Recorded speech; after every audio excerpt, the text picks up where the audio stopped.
Is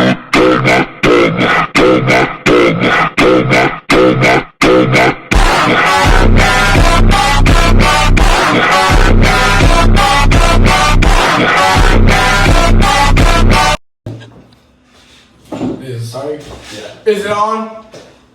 It's on. My name is Tom. And I'm Lipbalm. And together, we're the Lipbalm and Tom Talk. Lipbalm and Tom Talk. Our question for our podcast. What do you think about the idea that God uses pain to communicate with us? Shouts in our pain. And that pain can be a part of God's discipline like a father's discipline. So today, we're going to seek to answer that and any other questions we have that come up. We think that, to start with, we think that pain can be a good thing. Or at least I think that it is. I think it can, build character, and it takes pain to give us progress. So. Yeah, I don't think pain's a good thing, but I think it's necessary for us to achieve our goals. And if you never fail, you never have pain, you're never gonna grow as a person and in faith and whatnot. Yeah. Well, and it's kind of like what C.S. Lewis said in The Problem of Pain. He said, everyone feels benevolent if nothing happens to be annoying them at the moment. And I feel like that can be, seen in our lives. What does benevolent mean? It's like everyone feels happy, good, kind of. I think something like that. They feel content. Yeah. So we need to, be pushed out of our comfort zone. Look at me, bro. And I've been looking at you, actually. Okay. And everyone needs to have something that forces them to grow at some point in their life. Right. Do you think God uses our pain to build character? I think he does. I think that everyone has to build through pain, and I think Jesus built through pain and was able to build us up through his pain as well, and give us the opportunity to know God. How do you, apologize interrupting, how do you think us as humans respond to pain in a different way than Jesus did? Because Jesus was unable, or he never sinned, and I think us humans, we do things out of anger and out of sadness and out of not being happy to try and make ourselves feel better, but then it's just a bad thing. I think that pain is like a cycle if you're someone like us, but I think Jesus was able to finally break that cycle by being sinless and going through pain and breaking it. So he died for us, so our pain, so we can be forgiven and have a chance at not being in pain, basically. Yeah, and he lived through God's discipline and took the punishment from God, the punishment of pain, and so that way now we can be close to God. You think you have to have pain to equal gain? I think that it definitely like in working out, Yeah, I mean, it plays a big role. To get better at sports, you have to go through pain, whether that be physical endurance or being challenged mentally. Yeah. And I think that it just carries over to a lot of aspects in our life, whether that be emotional, physical, mental. What do you think pain is? I'll actually go first on this one. I think pain can be anything that changes your mood and makes you feel just unhappy in a way. Pain doesn't have to always be physical, or it doesn't always have to be mental. And pain is different for everybody. Something that I'm going through, I could and Lipbalm could be going through the same thing and he could not like.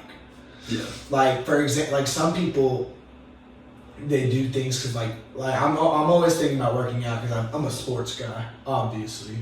It's some people hate working out, they just want to get through it, and people like me, I'm doing it because I want to get better. I love being hurt. I love when everything's against me. So it's more like a mindset thing. Yeah, in a way. Mm-hmm. I think he allows, it kind of correlates with the real world. You have to it's like working a 9 to 5. It's like you don't want to do it, and it causes you pain and it brings you unhappiness, but you got to get them bills, bro. Yeah, well, and I think also it's like, once again, like C.S. Lewis said, the real problem is not why some humble believing people suffer, but why some do not. So everyone will go through pain, and it's a big part of like the Bible. Like Saul going through pain as he was discipling, and he too said that often that, you know, if you're going to be a disciple, you're going to have to go through pain. So if we want to live a godly, disciplined life as one of his disciples, spreading his word, we're going to go through pain too. I mean, yeah. It's a whole bunch of pain in the Bible. There's a lot of death and dying. Sucks, man. It's like, I can't think of the name. The guy who got everything taken away from him to show that he was... Job? Maybe. I think it was Job. He got a disease, his family died, his Yeah, house got taken. Yeah. But it showed his humble spirit to God. In times of darkness, God wants us to be with him and for him to help us through it, but he also wants us there like when we're up, you know? Yeah. Like he doesn't want us to be up and then like us leave him and be like, oh well, now that I'm good, I don't need you. He wants us to praise him when we're up and rather pray. than like solely calling upon him when we're down. And he like all glory to him and not be like, I did this for me. It's because he did it. Why do you think good things happen to bad people and bad things happen to good people? I think it really is just life's, it's all planned out ahead of time. Right, like God already knew. Yeah, God already knew. And I don't think it's anything personal or like, I don't think it's really targeted at you specifically. I think it just, we just all grow in different ways. And also, a lot of the times bad people are struggling in ways that they might not just be shown to the world. Like they could have struggle with like self-image or addiction that they hide or something like that. Like a lot, this is like a cliche example, but it's like a lot of bullies. They have things going on that you would never know about, and that's what they bring it out in other people, and they think it makes them feel better, but it really doesn't. Yeah. For sure. Let's see. We are going to highlight the father and son dynamic between Jesus and God and how the pain he gave him was a part of fatherly godly discipline. One more time, I'm going to call upon what C.S. Lewis says. He said that if tribulation is a necessary element in redemption, we must anticipate that it will never cease till God sees the world to be either redeemed or no further redeemable. And so we need to know that tribulation is necessary for redemption. So Jesus had to take upon our tribulation, our sin as the perfect lamb to give us redemption. So I think that God spent his time molding and pouring into Jesus, and that's what he calls fathers to do now. Yes. Whether they have to, do so aggressively or like to cause pain to someone, you have to do that to build them up. Yes, and I think parents, not just fathers, I know that's what we're talking about. Parents make mistakes, and sometimes as kids you think like your parents are perfect. Like I thought my parents were perfect when I was younger, and then it kind of disappoints you when they make mistakes, but you have to be able to work with your parents and forgive them, because obviously you're going to do a lot wrong too. Yeah, totally. There's more here. What does it say? God suffered with Jesus and he felt his son's pain. He wanted to take it away, just like a father would want his son. What do you think? Do you want to give us a time where you went through pain? I think that I went through pain, physical pain, when I broke my arm on a tube. Right. Tubing in the lake. So I think that was a moment of physical pain. Yeah. I'll share one of mine. Last year during a game, I broke a part of my hand, and it brought me a lot of physical and mental pain just knowing that I couldn't help my team. And it was, I think God gave me somewhat like, I don't know what the word I'm looking for is, but he helped me through it, knowing mentally that I could help the team. It hurt me, but just I had to go through it. I had to support my teammates, and it gave me a different perspective on the sport in general and having to sit out. I hated it, but it grew me as a person. Yeah, and now you're throwing 90, so something like that. A time where I was spiritually challenged. I remember in 9th grade, I remember I was going through a real tough time, and I was really close with God, and he helped me and got me through with it. And I think about that often, and how God can help us, and he helps. Like we said here, the Lord is close to the brokenhearted and saves those who are crushed in spirit. Everybody goes through pain in life, and it shows the Lord will be with everybody. Yeah, I think Psalm 34:18 is a great verse to just, keep with us at all times, and know that when we are crushed and low down, that God is with us. And even though we might feel alone and in pain, that he really is there and working with us. Yeah, God brings people up when they need it the most. He basically saves us, and he gets us back up, and he slowly builds us back up. But when we're up, he wants us to make sure that we don't forget about him, basically. Yeah. You have a moment, Lipbalm, where you've been brokenhearted? I think that I have one that I can share anonymously from someone else. They had been going through their parents' divorce, and so they had split up. And this happened like later in life. It wasn't like early on. So then, they had grown with both of these parents and thought they were, close, everything was good, and then it broke all of a sudden. And so they were really just, confused and angry and mad at God and, wondering, why me, why does this happen to me? But after, looking deep inside and growing through the pain, they were able to find a new understanding of God and what God's plan was for them. Yeah, divorces can be really bad on a person because loving both of your parents and seeing them go through that, and then sometimes the divorce will be like the parents will hate each other, and it's just like, it feels like you're having to choose which parent you want to be with the most and which one you like the most, and that can be really tough on a person. Yeah. And if both your parents did bad, it's rough. Yeah, I get how that can be really unfortunate. The Lord our God is the best example of a good earthly father. He is what a father on earth should strive to be. Earthly fathers will fall and fail and make mistakes because they're short of being perfect fathers. What are some good examples of being a perfect father or a good father?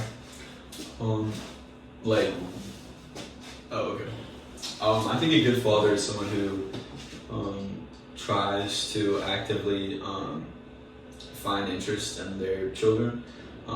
Stays with them, plays games with them, is just active in the family, and then when they aren't with the family, they're out, getting money, being productive.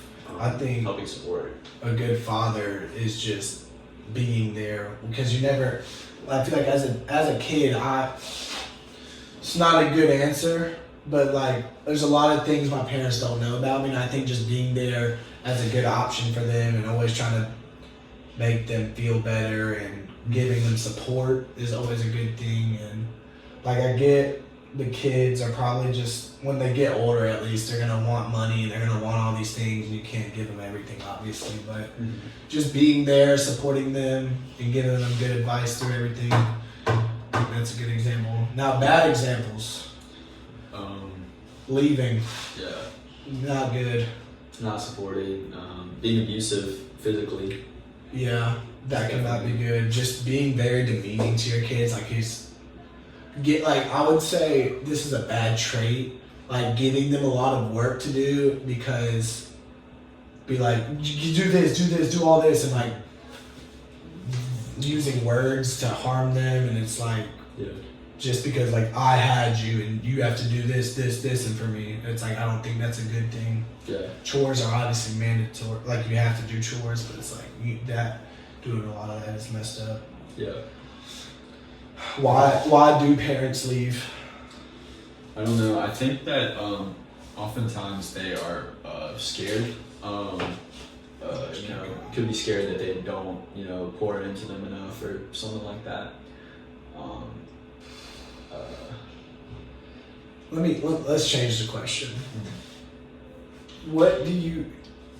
I have an example of real pain here, and I want to talk about this a little bit before we change subjects. It brings me great pain when I see something. I'm the type of person, when I see something I want, I'm going to go get it. I'm going to go after it. It brings me pain when someone who I know, in particular, they see something they want and they don't get it. And I'm not sure how to help them. And I think, what do you think about people who are scared to do something they know they want, but they're scared to do it? I don't know. There could be, extenuous situations. I don't know. There's pain in everything. So. What about someone who's scared of rejection in a way? You think they should just? I think this might be a little vulgar for the podcast, but I think you should go balls to the walls, and if it fails, at least you put in your best effort. But like not letting it happen it feels worse inside knowing that you could have made something happen. Yeah. What do you think about that? I don't know. I think they should, face rejection. I agree. Even if they know they could get rejected, they're probably not. They just gotta put the balls to the walls on that. That's what I think. Our next topic of discussion. No, we're gonna keep going. Okay. Our next topic of discussion is music, and I think you should go first because you're more prepared than I am. Yes. So in the Bible, a lot of authors use music to vent, through like poetry and stuff like that, like Psalms. They would all talk about pain and pray on God to come help them, and uplift God. And I think that in our life we can use music to talk about pain. Let me ask you this: do you think pain can change someone, how they think and how they act and how they talk? And I think you can, because I think that some people, when they go through pain, they just break, right, and so it takes a little while for them to be healed. And I think one way you can heal through pain is like listening to music, or writing music, writing poems, going through poetry and stuff like that. Like Frank Ocean's song "White Ferrari," where he talks about his pain and growing pains and how. Give us some of Frank Ocean's background for the viewers who don't know what happened or what the song's about. His song is about his brother, I think, and he talks about how his relationship didn't work out right, or the way he wanted. Is he still trying to reach out to his brother, or is he just... His brother passed away in a car accident. And he regrets not being as close. Yeah. Yeah, mine's not as sad as that. My glory is King, NBA young boy. Control Golden.